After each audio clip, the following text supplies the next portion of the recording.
qu'on est la meilleure tribune du championnat. Mais oui, je veux dire qu'on est la meilleure tribune du championnat. On démarre ces actus comme depuis un petit moment maintenant avec des internationaux, mon cher Camille. Ouais, puisqu'on a la double défaite en futsal et en amical contre l'Italie de Alexandra Atamagnout qui était la capitaine. Elle était aussi titulaire la semaine dernière lors de la Coupe de France, donc défaite 2-0 et 5-1 contre la 3e nation européenne. Et c'est la Toulousaine qui est l'ethnique buteuse d'ailleurs sur penalty. À noter que l'équipe de France U16 se rassemblera à Clairefontaine en fin de mois avec un double amical contre l'Italie. Et la défenseuse Violette Maria Ferreira Bentodos est sélectionnée à nouveau avec cette équipe de France. Allez, je vais faire plaisir à Vincent puisque c'est lui qui l'a mis sur le programme. On souhaite déjà une bonne fête à tous les Valentins. On vous oublie pas ce soir, malgré tout ce que la société essaye de faire contre vous. C'est aussi votre journée. Et vraie question, on a eu des Valentins en TF? J'ai réfléchi tout à l'heure. J'en ai pas comme ça qui me viennent. Tu sais quoi, j'ai fouillé par l'émission. Comme je me fais chier, je le ferai. Est-ce qu'on accepte les Valentino Je suis même pas sûr qu'il y en ait une. Ouais, j'ai cherché, tu vois, mais t'as si vous avez des sur Wikipédia, je crois. Mettez-nous en commentaire si vous avez des Valentins passés par le TFC qui vous sont revenus en mémoire. Et donc on souhaite un joyeux anniversaire aussi à Cédric Forêt, notre attaquant, qui a 46 ans. C'est pas encore assez, c'est pas encore l'âge où on raccroche vraiment. Si jamais il veut venir refaire un match ou deux à la pointe de l'attaque, En vrai, pourquoi pas, hein. On est en difficulté cette année. Hein. Il est coach maintenant, mais je sais pas s'il est retourné en Belgique ou pas. Entraîneur-joueur, ça s'est déjà vu. Oui, mais je crois qu'il est à un moment donné, il était en Belgique. Je crois aussi, ouais. Il est parti de la promo de Mika, qu'on reçoit un supporter monégasque qui bosse avec moi. C'est pour ça que je sais. Voilà. N'empêche, avec Cédric, lui se posait pas de questions, il tirait quoi. Il y a un message à faire passer, Fred? Ouais. Ok. Franck, si tu nous écoutes, tire. Allez, dernière news, et pas des moindres, puisque c'est ce qu'on a vu passer cette semaine, c'est le TFC qui s'engage dans un plan de lutte contre les VSS, donc les violences sexistes et sexuelles, pour protéger ses supporters et supportrices. Donc ça a démarré le 2 février. On a vu des affiches dans les lieux de rencontre ou de passage, comme dans les sanitaires. Il y a eu un briefing auprès des collaborateurs pour reconnaître et signaler ce type de comportement, ce type de violence, et puis aussi un mémo pour les agents de sécurité, avec tout un protocole et un processus à respecter pour aider les victimes. Le club invite toute personne témoin à signaler ces actes de violence. Il y a évidemment la possibilité de le faire de manière anonyme avec un formulaire proposé par l'association Her Game 2. Wow. Vous avez vu? C'est vrai qu'on avait déjà vu cet asso annoncer les partenariats avec certains clubs de Ligue 1, y compris le TFC. Donc voilà, c'est le partenaire sur tous ces sujets-là. Et puis en cas d'urgence, il ne faut pas hésiter à se tourner vers un agent d'accueil, un agent de sécurité qui sont là pour accueillir les victimes, les orienter vers les ambassadrices VSS en tribune qui peuvent guider les personnes vers une safe zone où elles seront en sécurité. C'est bien.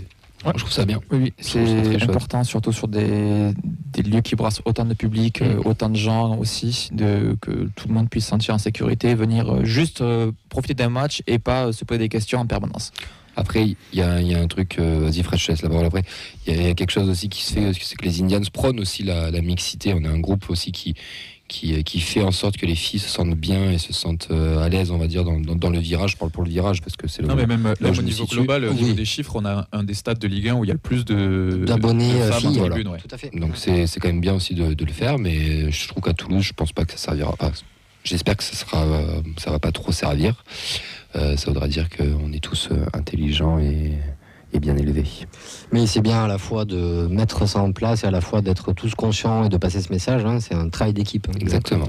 C'est important. Non, c'est bien, mais surtout, il ne faudra pas confondre avec les BFS. Merci Fredo. Il m'a eu là.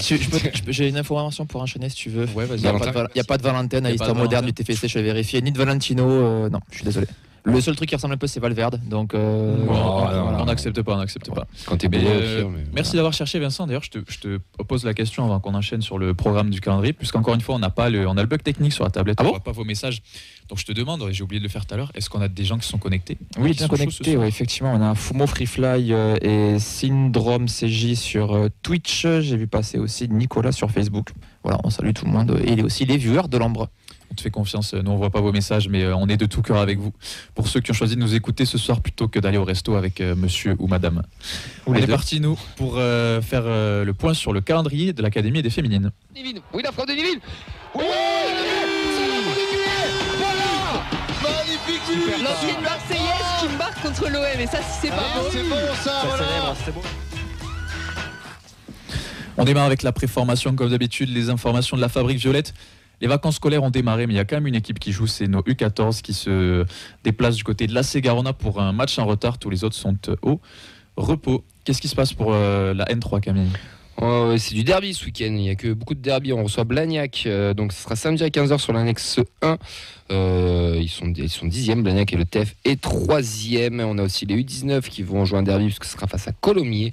Là, ce sera dimanche à 11h sur l'annexe 1. Le TFC est leader et Colomiers est 8e. Et les 17, seront à la réception de Rodez dimanche, pareil, à 14h30 et sur l'annexe Brice-Taton. Le TFC est 6e et Rodez est 9e à 3 points.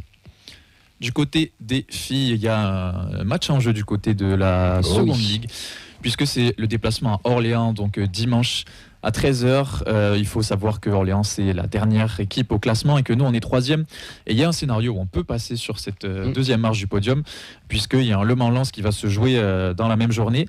Et donc, si on arrive à faire le travail à battre Orléans et que Le Mans perd à Lens, face à Lens, on peut monter sur la deuxième marche du podium et repartir sur une dynamique positive après ce qui s'est passé en Coupe de France et le beau parcours, et essayer d'aller chercher cette montée que les filles se sont faire le droit d'y rêver. Donc il faut faire le travail. Ouais, puis il faut se remettre la tête à l'endroit. Elles sont sur une bonne dynamique en championnat, même s'il y a eu un petit partout à Saint-Malo, mais qui était un bon point pris vu la physionomie du match. Le groupe est de nouveau au complet. Les 19 jouent pas ce week-end, donc il y aura peut-être aussi quelques 19 pour renforcer un petit peu le groupe. Donc ça devrait le faire. Et apparemment, on nous dit que le match a été avancé il a été avancé à 13h, le match des filles à Orléans. Donc voilà, il va falloir faire le taf. C'est pas facile parce que c'est un bloc bas et que face au bloc bas, c'est toujours un petit peu compliqué. Mais elles ont le talent et tout pour réussir là-bas. Et on fera le débrief mardi avec Antoine. Ouais, dans tous les cas, on vous donnera ce résultat lundi avec tous les autres, puisqu'il y a aussi un autre match chez les filles, c'est celui de la R1 qui se déplace à Rodez, c'est dimanche à 15h.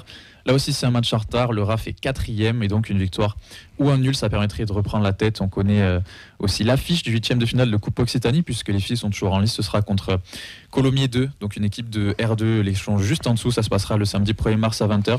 Les U19 sont au repos, mais voilà, c'est l'ensemble du calendrier qu'on vous poste dès 16h le vendredi. Et puis vous aurez tous les résultats des équipes du TFC de ce week-end dès lundi à 16h sur les réseaux. Et comme Camille vous l'a rappelé, on en reparlera aussi mardi